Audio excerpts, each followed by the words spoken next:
It is 7 in the morning when my mother-in-law and I starting to prepare the things we have to bring for camping. It is my father-in-law's 68th birthday, and he wanted to relive his scouting years. So as a token of appreciation and to celebrate his lifelong dedication to the country, we decided to throw a birthday bash at one of his most unforgettable scouting camps. And surprisingly, it is also the place where my mother in law and he met. In short, we will also reminisce about their first encounter and interaction. I am so excited because I know that this weekend getaway will surely be memorable. As we were piling up the things and pieces of baggage on the porch, I gazed my eyes to my father-in-law and husband, who were checking the car one last time, so I decided to hand them their snacks. Come and have a break. You need all the energy for the long road ahead, I told them. My husband Daniel smiled at me and rushed to take his cupcake. How lovely it is to have such a thoughtful wife. Thank you for this.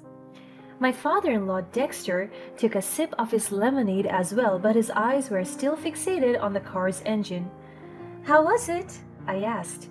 This is just about being curious, but this is also about our safety. The camping site is a 4-hour drive from the city, and the road ahead is very bumpy, and there are many slopey ways. I just want us to have a safe trip. I have checked it on one of the best mechanics in town, and he said it is good to go. How reassured are you by his words? He is the best. My mother-in-law Anna butt in. My father-in-law looked at her and then at me. Yes, Anna is right. Charlie is a good lad and he is skilled in engines for his age, so I trust the guy. Besides, why wouldn't I? There is never a mechanic who wishes for his client to have a car accident. I gulped. The idea of a possible car accident has come to my mind. Oh dear, I hope it doesn't happen. And it was the mom who suggested that the guy should be our mechanic. And we all know mom's taste. She always knows what's right. I looked at my mother-in-law and I saw her getting giddy by what she heard as she typed something on her phone for someone. I wonder who that is. Dad is right. We should trust the guy. There is no need to be afraid, my love. My husband reassured me by giving me the warmest kiss on the forehead. I smiled at him and he did the same to me. What are we waiting for? Let's go! So with that, the whole bunch proceeded to put the bags in the car, and with no further ado, we headed to our destination. The first 2 hours of our road trip were fun and all about making memories. My husband was the one driving. I am so fortunate to have in-laws that are very kind and warm to me, and I couldn't ask for more. Throughout the trip, I kept on noticing that my mother-in-law was so busy with her phone, and she kept on giggling. And as soon as we reached the boundary town from our place to our destination, I couldn't help but notice her being uneasy. She kept on circling her head, looking from left to right as if any time something would happen.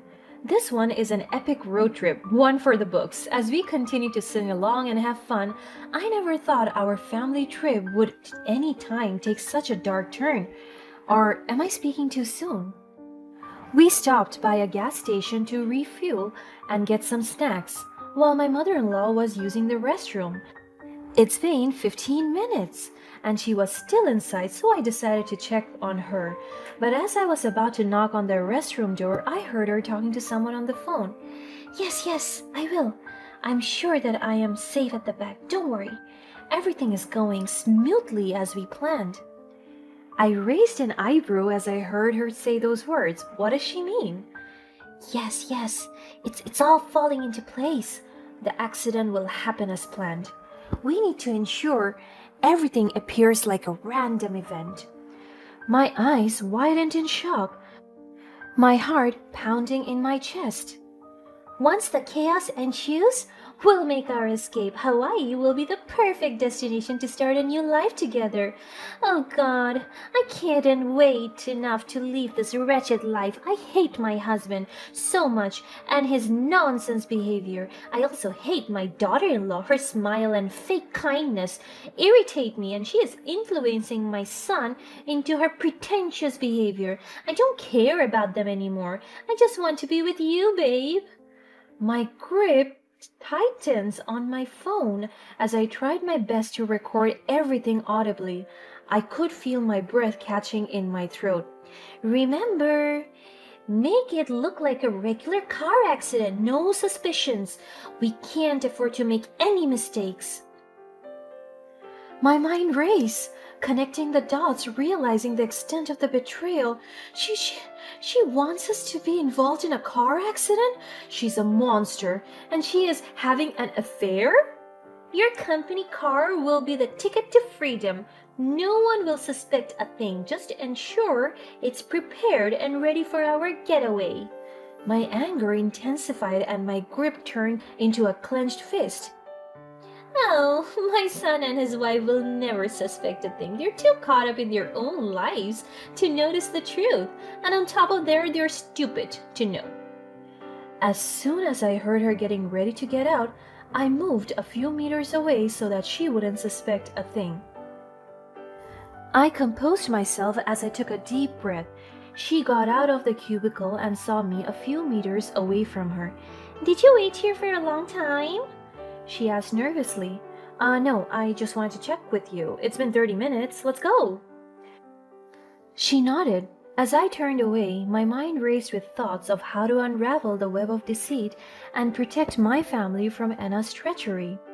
I tried to tell my husband and father-in-law to wear their seatbelts properly and to watch out for some dangers while driving, but my mother-in-law kept on butting in. Why is she so cruel? I couldn't help it anymore. I want to tell them the truth before anything happened. A loud impact crashed on us. I could feel the car rolling and my husband shouting for our names. My vision became blurry and I could hear my father-in-law's screams. And just before anything else could happen, I lost consciousness. When I finally regained consciousness, my head was throbbing and my body aching. The chaos of the aftermath surrounded me. Loud sirens from both the police and ambulance were all around. An unknown voice kept on asking me if I could hear them, and as soon as I opened my eyes, I saw a blurry vision of strangers looking down at me, and one of them was checking my eyes and pulse. She's breathing! Stretcher, please! 4 nurses came to rescue me and carried me to the stretcher. My mind was still in shock, but I remembered my husband and father-in-law. I looked around to search for them and saw their bodies lying on the ground and nurses tending them. Panic surged through my veins as I realized everything that happened, a car accident or just by my mother-in-law. I tried to look for her as the nurses were carrying me, but she was nowhere to be found. She had vanished, leaving behind a trail of questions and shattered trust. The next thing I remembered was that I was rushed to the emergency room. Nurses came to attend to me and checked on me, and after that, I lost my consciousness again. I opened my eyes once again and I found myself lying on the hospital bed. I looked beside me and I saw my husband sleeping, bandages and stitches all over his arms and legs, while on the other side of my bed was my father-in-law. My eyes were filled with shock as I saw his head bandaged and his left leg bandaged and hanged. I couldn't help but cry as I saw them both suffering. I remember the 2 of them sitting in front. This explains the impact of their injuries. I looked at my body and minimal signs of injuries were found, but my head was throbbing with pain and I saw a big bag of blood injected to me through an IV. I couldn't help but be angry at my mother-in-law. I swear, as soon as I recover, I will seek revenge. The door opened and the doctor talked to me about our conditions. I was lucky that I was able to survive the crash with minimal injuries, but my body was very much in shock due to the heavy impact, and that's why I have to rest. While my husband and father-in-law suffered the same fate, both of them were severely injured and must be kept in the hospital for complete recovery. I couldn't help but to cry and feel the sadness, betrayal, and anger all at once. And before he left, he told me another thing. Someone wants to talk with you, a witness of the accident. My heart pounded like crazy as he called on the witness. A woman in her mid-30s came to me. I will leave you two then. I will be right back. The witness faced me with utmost concern, and before she could retell the accident, she first asked about my condition and my family members and then proceeded to tell me the story. Her voice was trembling with shock as she recounted the unthinkable. She told me that the event was abrupt and everything happened so fast. My mother-in-law had run away with the man who had caused the accident. I covered my mouth out of shock. I knew she planned everything, but I didn't know that the guy she was talking to was the one who drove the car. My mind couldn't comprehend it at first. How could this happen? The truth unfolded before my eyes, and it appeared that they were not only having an affair, but they had orchestrated the entire accident to run away. And they want us dead just to be together. The witness showed me a picture of the guy and he was kind of familiar to me. Wait a minute. It was the guy from the mechanic shop, our car mechanic. This is impossible. He was so young and he ran away with my mother-in-law? No way. I am so determined to find my mother-in-law and confront her. Her evilness must not go unpunished. And with that, I tried my best to have my full recovery. I was discharged from the hospital, but I still have to take care of my injured husband and father-in-law. I didn't reveal to them the truth because I don't want them to stress out and they have already suffered enough. I will take revenge for them. So I embarked on an emotional roller coaster. Clues and rumors led me to a different city where they were rumored to have fled. My heart raced with a mix of concerns for my mother-in-law's well-being and fury at her betrayal. I tried to ask several people that will lead me to where they were, but there was no chance to have a clue until I realized I could review the recording. Your company car will be the ticket to freedom. No one will suspect a thing. Just ensure it's prepared and ready for our getaway. By hearing those words, a glimmer of hope emerged. I visited the mechanic shop and I discovered that the young man, with his full intention, had used his company's car. It was a chance for justice to be served. With desperation fueling my resolve, I reached out to the company, laying bare the deceit and pleading for their assistance. The company owner was so furious, he was wondering where the car could have been, and also Ethan, the mechanic. And to my surprise, the company not only sympathized but extended their support wholeheartedly. They covered our medical expenses and offered to help track down my mother-in-law and the young man. They even enlisted legal aid to ensure that they face the consequences of their actions, both on us and their company. The company hired investigators, and with their resources, we closed in on their location. A daring plan took shape, allowing us to confront them and bring them to justice. The company owner wanted the operation to be smooth and unsuspecting, so we posed as car dealers, me and the company owner, and lured them with a false promise of winning a car. We wore a disguised costumes. As soon as we arrived at their location, I knocked on their front door, and my mother-in-law opened the door, her hair messy and her clothes just worn, and the young man followed behind her and wrapped his arms around her waist. The sight of it nearly threw me off. Congratulations! You have won our grand prize, a brand new car. A car? But we didn't enter any contest. I smiled at her as genuinely as I could. That's what makes it even more exciting. You have been randomly selected as our lucky winners. Anna looked around, checking if someone was with us, but she saw no one. Ethan, her lover, responded us. This seems too good to be true. Are you sure it's not a scam? Absolutely not. We are a reputable dealership, and this is our way of giving back to the community, I reassured them. My mother-in-law and her young man exchanged glances, their curiosity piqued. I tried my best to control my temper. I want to drag them so badly. The horrible things they did were flashing back in my mind. They have to be punished. My heart hurts every time I remember the faces of my husband and father-in-law, and it was supposed to be his birthday. He's already old and he doesn't deserve this kind of cruelty while his wife is here living in sin. Well, if it's true, we could use a new car. She smiled flirtatiously at her lover. With composure, I led them towards the car. Step right this way, your prize awaits you outside. Anna and Ethan cautiously approached the car, their excitement mixed with a hint of apprehension. As they reached the vehicle and opened the doors, the lights in the warehouse suddenly illuminated as it revealed the two police officers. The other authorities arrived swiftly, ensuring they were apprehended. The weight of their betrayal and deceit had finally caught up with them. Justice was served. Surprise, Anna! It's time to face the consequences of your actions. As I said those words, I removed the disguise as well as the company owner. My mother-in-law panicked as she saw me. Ella, what is this? Please let us go. We didn't mean any harm. It was a mistake. You betrayed your family, Mrs. Anna. They trusted you, and you, Ethan, I have mistaken you for a skilled and decent man. You're nothing but a criminal and a thief.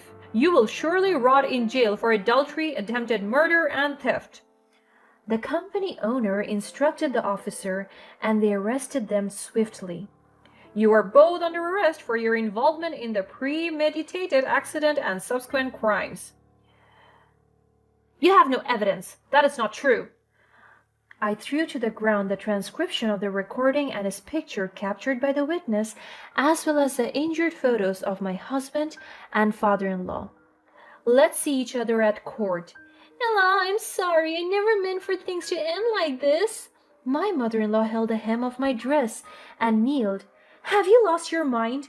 You allowed a terrible thing to happen to us. Your son and husband were fighting for their lives. Even me, your daughter-in-law. You wanted us dead? Sorry, won't change the pain, damage, and trauma you've caused. You'll face the consequences of your actions. The police officers handcuffed my mother-in-law and her young man, leading them away while I watched them with a mix of relief and sorrow.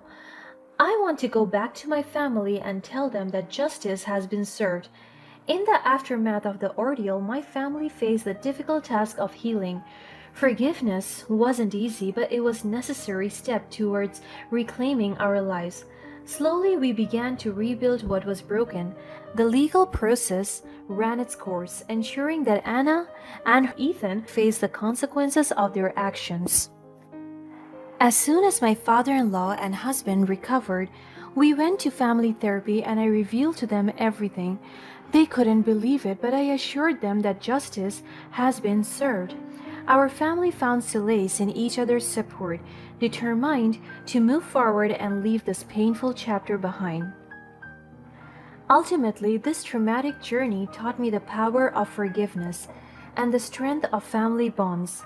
I discovered that sometimes, even in the face of betrayal, redemption is possible. And though scars remain, we emerge stronger, united in our resilience and the unwavering love and loyalty we shared. With time, our family started the healing process. We leaned on one another, offering comfort and understanding amid our shared pain. My husband has fully recovered and stood by my side, his unwavering support and source of strength for me. Together, we nurtured my injured father-in-law back to health, ensuring he received the care and attention he needed. As the legal proceedings unfolded, we found solace in the knowledge that Anna and Ethan would face the consequences of their betrayal and will be convicted for several years. They were held accountable for their actions, not just for the physical harm they caused, but for the emotional devastation they inflicted upon our family. As the legal system worked its course, Anna and Ethan faced the full weight of their betrayal. The truth of their actions was laid bare, and justice prevailed. The courtroom served as a symbol of closure, a final chapter in this painful saga. With the legal battles behind us, our family turned towards the future. We embraced the opportunity to rebuild, to forge a stronger bond born from the fires of adversity. Each day became a step forward, a testament to our resilience and the unyielding love that defined our family. The scars remained, both physical and emotional, but they served as a reminder of our shared journey and the strength we discovered within ourselves. We vowed never to forget the lessons learned, to cherish the bonds we held dear, and to move forward with hope and a renewed sense of purpose. The betrayal of my mother-in-law and the subsequent pursuit of justice forever changed our lives. But amidst pain and turmoil, we found redemption and the power to rebuild.